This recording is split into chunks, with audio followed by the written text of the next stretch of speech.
दोस्तों, आज मैं आपको एक छोटी सी कहानी बताता हूँ। ये कहानी है मोहित की। उसने अभी कुछ महीने पहले ही 12th का एग्जाम पास किया है और उसमें उसे अच्छे अंक प्राप्त हुए थे। लेकिन पिछले कुछ महीनों से जब से उसने कॉलेज में दाखिला लिया है, जब से उसके पिताजी ने उसे मोबाइल दिलाया है, वह अधिकतर समय अपने मोबाइल में ही लगा रहता है। वह कॉलेज भी नाम मात्र के लिए जाता है क्योंकि उसका अधिकांश समय तो व्हाट्सएप, फेसबुक और पबजी खेलने में ही व्यतीत हो जाता है। पबजी का तो मानो उसके ऊपर भूत सवार हो गया हो। रात्रि को खाना बनाने के बाद माँ जब भी मोहित से कहती है कि मोहित बेटा खाना खा लो, तो मोहित का हमेशा एक ही जवाब होता है, 5 मिनट मॉम। और उसका यह 5 मिनट कभी खत्म नहीं होता। सब लोग खाना खाकर सो जाते तब वह 12 बजे 1 बजे खाता और सो जाता है। कभी कभी तो वह बिन खाए ही सो जाता है। उसके माता पिता को उसके सेहत की, उसके कैरियर और उसके फ्यूचर की बहुत चिंता होती थी। वे बार बार समझाते, लेकिन मोहित पर उसका जरा भी असर नहीं होता था। एक दिन उसके पिता दफ्तर तो चले गए, लेकिन अपना टिफिन बॉक्स घर पर ही भूल गए। माँ ने जब वो बॉक्स देखा तो उसने मोहित से कहा कि मोहित, तुम अपने पापा के दफ्तर चले जाओ और ये टिफिन देकर आओ। मोहित पबजी खेलना छोड़कर जाना तो नहीं चाहता था, पर माँ के बार बार कहने पर वह जाने को तैयार हो गया। वैसे तो वह कई बार बाहर से अपने पिता के ऑफिस को देख चुका था, लेकिन आज पहली बार ऑफिस के प्रेमिसेज में दाखिल हुआ था। उसने एक व्यक्ति से अपने पिता के बारे में पूछा तो उस व्यक्ति ने ऑफिस के बिल्डिंग के बगल में बने एक छोटा सा कमरा की ओर इशारा करके बताया। मोहित उस कमरे में गया तो देखा कि उस छोटे से कमरे में एक गैस चूल्हा रखा था। पानी की गिलासें, कप, ट्रे इत्यादि रखा हुआ था।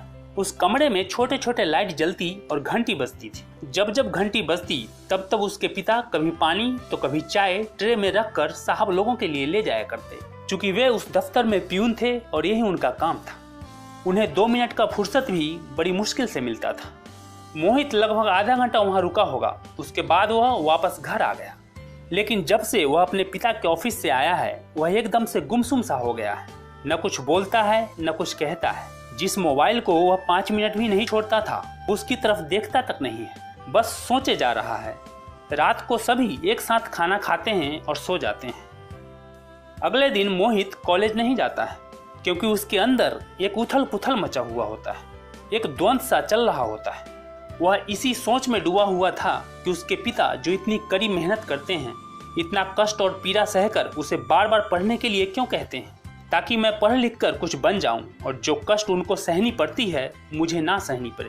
जब वे घर आते हैं तो दिखाने के लिए किताब लेकर बैठ जाता हूं। उसके बाद हर वक्त व्हाट्सएप, फेसबुक और पबजी खेलता रहता हूं। क्या ये सही है?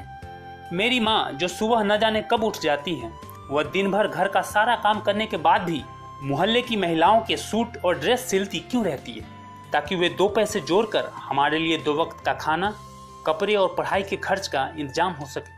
हमारे माता पिता इतने दुख और कष्टों को खुशी खुशी इसलिए सह जाते हैं ताकि एक दिन पढ़ लिख कर हम कुछ बन जाएं, जिससे वे समाज में सर उठाकर शान से जी सकें। लेकिन उनको धोखा देकर, उन पर बोझ बनकर, उनके विश्वास को तोड़कर, उनके सपनों को चकनाचूर कर देना क्या सही है? मोहित ने आज फैसला कर लिया कि अब वह पढ़ेगा, मन लगाकर और जी जान से पढ़ेगा। पढ़ाई अब उसकी जरूरत बन गई। सफलता पाना अब उसकी केवल चाहत नहीं रही, बल्कि उसकी जरूरत बन गई। धीरे धीरे पढ़ाई में वह इस तरह रम गया कि आसपास कितना भी शोर हो, मजाल है ध्यान भटक जाए। कंसंट्रेशन ऐसा कि एक बार पढ़ ले तो दिमाग में छप जाए। ग्रेजुएशन अच्छे अंक से पास करने के बाद मोहित ने जमकर 1 साल पढ़ाई की और यूपीएससी का एग्जाम दिया। आज जब रिजल्ट आया तो वही हुआ जिसका डर था। मोहित यूपीएससी में टॉप कर गया। उसे पूरे हिंदुस्तान में 65वां स्थान प्राप्त हुआ। ये खबर पूरे मोहल्ले में आग की तरह फैल गई। उसके पिता के दफ्तर के बड़े बड़े अफसर, मोहल्ले के बड़े बड़े लोग जो कभी बात तक नहीं करते थे, सभी लोग बधाई दे रहे थे, हाथ मिला रहे थे, मिठाई खिला रहे थे। उन्हें इतनी खुशी कभी नहीं हुई थी। इतनी इज्जत, इतना मान सम्मान पाकर उन दोनों की आंखों से आंसू छलक पड़े। मोहित ने जब अपने माता पिता की आंखों में खुशी के आंसू को देखा तो एक पल में उसकी सारी थकान मिट गई, जैसे उसका जीवन सफल हो गया। उसकी आंखों से भी आंसू बहने लगे।